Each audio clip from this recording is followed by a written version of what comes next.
Alors, vous avez un coup de gueule à pousser, que vous étiez contre la sortie. Expliquez un petit peu, je vais vous écouter un petit peu. Vous avez des choses qui vous paraissent injustes. Dites-le. Totalement, des choses injustes, enfin plutôt une incompréhension. Tout à fait. J'ai vraiment pas compris la position de Monsieur Mélenchon au second tour. Ouais. Quand on appelle à ne pas voter le Front National, mais qu'on n'appelle pas clairement à voter Monsieur Macron, pour moi on prend position pour le Front National. On savait très bien qu'au second tour de cette élection, voter blanc revenait à voter pour le Front National. Car les personnes qui votent Front National se lèvent tous les matins, ils savent pour qui ils vont voter. Hein. Eux, ils n'ont pas d'hésitation, contrairement au reste de la population. Ensuite, mon coup de gueule, pourquoi il est aussi fort? Pour la simple et bonne raison que M. Mélenchon, je pense qu'il ne respecte pas le jeu démocratique. Quand on est 11 dans une partie, qu'il y en a 9 qui passent, qu'il y en a 2 pardon qui passent, et donc 9 éliminés, les 9 éliminés comprennent qu'effectivement il faut savoir choisir entre les deux. Quand on ne choisit pas entre les deux, c'est qu'on ne respecte pas la démocratie, Monsieur Mélenchon. On ne peut pas se permettre de bouder quand on veut prétendre au poste de président. C'est pas possible. Et là, on a eu affaire à un monsieur qui boudait pour le second tour, ce pourquoi il n'a pas appelé à voter Macron. Pourtant, il me semble qu'il avait bien appelé à voter Chirac fut un temps. Et quand on voit le profil de Macron et de Chirac, si vous avez une préférence pour Monsieur Chirac, Monsieur Mélenchon, je regrette encore plus d'avoir voté pour lui. J'ai honte. Hein. Mais bon, heureusement que les votes se passent c'est entre nous et le vote. Oui. Mais est-ce que vous ne pensez pas que justement ce que va faire Macron, ça va vous concerner, le code du travail, les répressions, la sécurité sociale, enfin toutes ces lois, malgré tout, il est difficile de voter entre la peste et le choléra, excusez-moi de vous dire ça, il fallait voter pour le choléra et pas pour la peste, mais malheureusement, on revoit tristement ce qui se passe en 2002 avec Jacques Chirac et Jean-Marie Le Pen. Aujourd'hui, nous refont la même chose en disant votez Macron pour surtout ne pas voter, pour pas que Marine Le Pen passe. Mais les Français, tristement, ont fait un choix de mettre Macron et de mettre Marine Le Pen. Et ceux qui n'ont pas voté ni pour l'un ni pour l'autre se retrouvent piégés dans cette pagaille électorale. Ils se retrouvent piégés et pour vous, c'est difficile. Il y en a beaucoup qui disent « je veux ni l'un ni l'autre, donc je vote blanc ». Alors il est vrai qu'en votant blanc, il y a le risque que Marine Le Pen peut peut-être passer. Mais est-ce que vous ne pensez pas qu'avec la politique que va faire Macron pendant 5 ans de répression, vous n'allez pas... Une politique de répression... Je vais juste m'arrêter sur un sujet, là, ce que vous dites.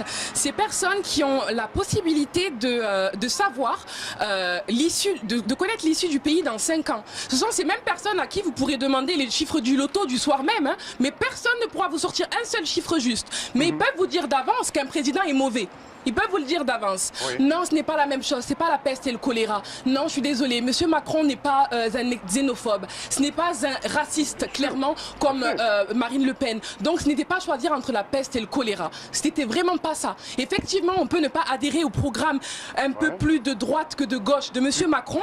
Sauf que, est-ce que ce n'est pas à cause de ces programmes un peu trop gauchistes dont mes parents ont pu profiter et qui, justement, en ont un petit peu trop profité, ce qui fait qu'aujourd'hui, on doit se serrer la ceinture? Vous ne pensez pas qu'effectivement ce type de politique qu'il est en train de mettre en place, qu'on appelle un peu d'austérité, parce qu'au final on touche au portefeuille des ménages, mais c'est parce qu'hier on a peut-être un petit peu trop mangé et aujourd'hui on doit se serrer la ceinture. Peut-être ça aurait été un peu plus malin d'être un peu plus logique hier pour qu'aujourd'hui qu'on soit comme l'Allemagne, tout simplement, un pays qui progresse et non pas se retrouver. Aujourd'hui la France est un pays qui semble bloqué, qui essaie de progresser mais qui semble bloqué. Quand je vois des croissances aussi basses que les nôtres, je trouve ça triste. Et oui, maintenant il faut mettre des gens comme ça. Monsieur Mélenchon, sauf tout le respect que je lui dois, quand j'ai lu son programme, je me suis dit oui, ça veut dire que mes enfants et mes petits-enfants vont manger des cailloux. Si je choisis Monsieur Mélenchon, mes petits-enfants vont manger des cailloux. Quand je vois tout ce qu'il proposait, c'était bien beau, certes, hein, mais c'était un peu trop beau. Et c'était justement ces politiques-là qui ont tué le pays petit à petit. Jusqu'à ce qu'aujourd'hui, quand on dit aux personnes, effectivement, vous avez une durée de vie bien plus élevée à l'heure actuelle, donc travaillons plus, c'est la fin du monde. Vous savez pourquoi? Parce que on leur a trop donné, c'est normal. Quand on vous donne trop et qu'un jour on vous demande de faire un peu d'effort, ben non. Enfin pourri gâté, voilà ce qu'on est aujourd'hui. Mais ça doit changer. On est la génération, je pense que M. Macron, il est suivi par une certaine génération qui est d'ailleurs la mienne, où non, on est motivé, on veut aller bosser. Effectivement, on ne peut pas se reposer sur tout le laurier. La sécu, c'est bien beau. La CAF, c'est bien beau, mais c'est pas une vie. Nous, on voit pas, on compte pas là-dessus.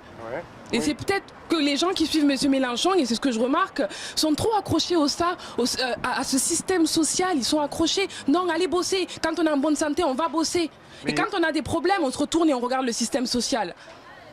Oui, mais vous ne pensez pas que malheureusement, s'il y avait du travail pour tout le monde, il n'y aurait pas de chômeurs?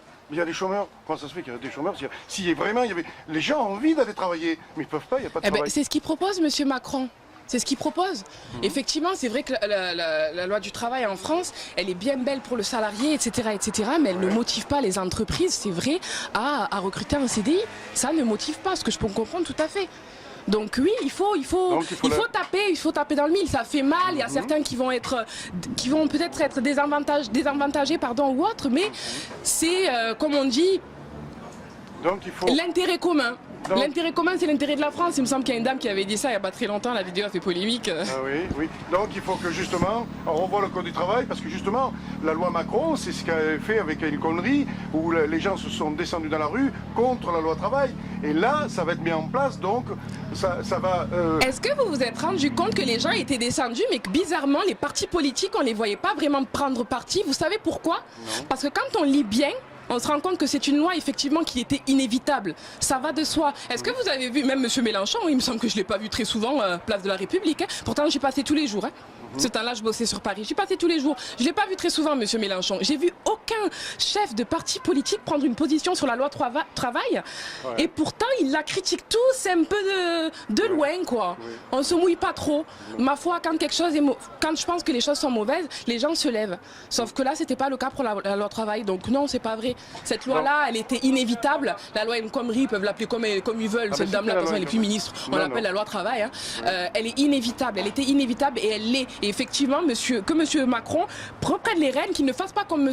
Hollande, avoir peur. C'est lui le président, effectivement. C'est le président. Il sait ce qui est le meilleur pour le pays. Peut-être que sur l'instant T, on ne voit pas l'intérêt de la chose, mais c'est sur le long terme qu'on voit l'intérêt des choses. C'est toujours comme ça.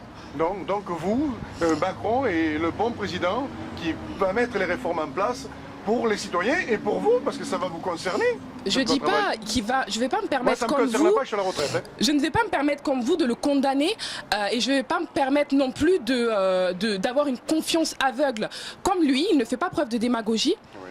Il a dit qu'il tenterait effectivement de faire telle et telle chose. Moi, son programme m'a plu, il me semblait être le plus logique. En plus, quand on regarde son programme et celui de Fillon, bon, ils n'étaient pas forcément très éloignés, mais bon. J'ai envie d'y croire, ça me semble logique. Et quand je parle même avec des personnes de mon entourage, ouais, on a envie d'être porté, d'y croire. Pourquoi pas? Arrêtons d'être ces petits Français ingrats qu'on est comme chaque quinquennat, à la fin de chaque quinquennat, à cracher sur le président de la République, même François Hollande. Enfin, un minimum de respect, quoi. Je veux dire, il y a plein de personnes comme moi qui avons trouvé du travail sous le quinquennat Hollande. Donc, merci Monsieur Hollande, grâce à vous, quelque part. Mais non, je veux y croire. Je veux pas taper sur les doigts de mon président. Il a même pas installé il a même pas ouvert tous ses cartons à l'Élysée. Laissons-le s'installer. Ensuite, on verra, on pourra juger à partir d'un certain temps, je pense. On va dire dans un an ou deux. Sur un quinquennat, allez, en faisant la moyenne, dans 2 ans et demi. C'est le plus juste. La moitié, quoi. La moitié de son quinquennat. La moitié, on pourra regarder. Donc vous êtes dans quel quartier, vous? Moi, j'habite à Codéran, Bordeaux-Codéran. Ah, vous êtes dans un quartier bien, là, ça va. Ouais, mais ça veut rien dire, ça. Ah non, ne voyez pas là. Mais je veux dire Parce que ça aussi, c'est la force des mélanchonistes. Attention, ils peuvent faire votre carte d'identité selon d'où vous venez, etc. Non, mais moi, j'ai un ami qui habite à Codéran, c'est un quartier... J'ai grandi à Toulouse, dans le Mirail, 31 100, tout le monde connaît. Ah oui, d'accord, mais il y avait machin, là, qui est à Toulouse, celui-là, Mérade, qui avait fait des bêtises. Oui, bon. Bon, voilà, on va pas en parler. On me ramène souvent à ça aussi. Ah non, moi je ne me permettrai pas de vous ramener à ça. Mais je veux dire Toulouse.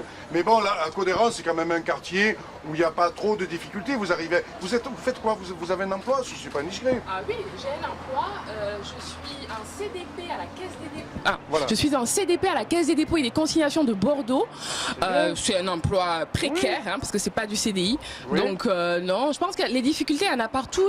Mais effectivement, il y a des personnes qui ont plus l'intelligence de ne pas regarder leurs difficultés à elles, mais de regarder les difficultés du pays et du coup d'intervenir dessus et de débattre dessus.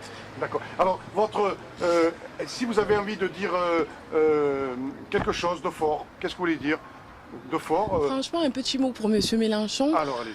Je pense que vous devriez vraiment vous expliquer parce que moi, quand je dis vous m'avez déçu, c'est voilà, moi je me suis, c'est la deuxième fois que j'ai pu voter aux élections présidentielles. J'ai 26 ans.